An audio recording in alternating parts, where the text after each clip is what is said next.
روز بین المللی محافظت کودکان در جامعه دهات دوگرک نویه واسه واگشوده‌شوی مؤسسه تحصیلات تامکتبی رقم 4 است آمد. این مؤسسه با دستگیری صاحبکاران ساخته شده با فراگیری 200 نفر مین بعد فعالیتش را پیش میبرد. چاره‌بینی‌های دیگر ادامه بخشیده به روز بین المللی محافظت کودکان در دیگر مؤسسه‌های تامکتبی ناحیه دایر گردیدند. در مؤسسه تحصیلات تامکتبی رقم 1 بهارستان واقع در شهرک واسه برنامه آماده نموده کودکان از قرائت شعرها با موضوع وطن تاجیکستان بخشیده شده از رقص سرود عبارت بودند. در گوشه دیگر کار ایجادی کارمندان مؤسسه و رسم‌های کشیده کودکان به نمایش گذاشته شدند. همچنین آزمون رسم زیبا برگزار گردید که خواهشمندان اشتراک کردند.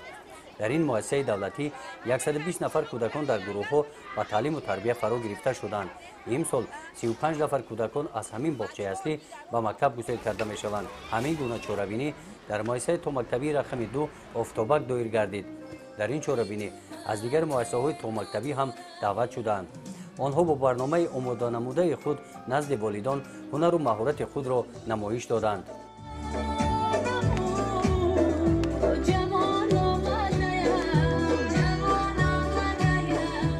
کودکان امکانیتشان محدود مرکز بود و باش روزانه ستاره برنامه را با نام دعای مادر پیشکش اشتراکچیان نمودند.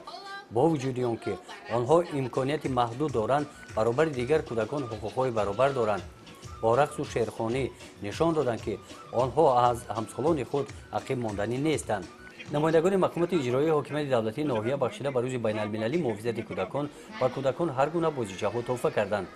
بخشیده به روز بین المللی محافظت کودکان در مؤسسه کمک اولیه طبی سانیتری ناحیه از صبح بروقت کاروان سلامتی تشکیل شده و همه مراجعت کنندگان خدمت رسانی طبی رسانیده شد.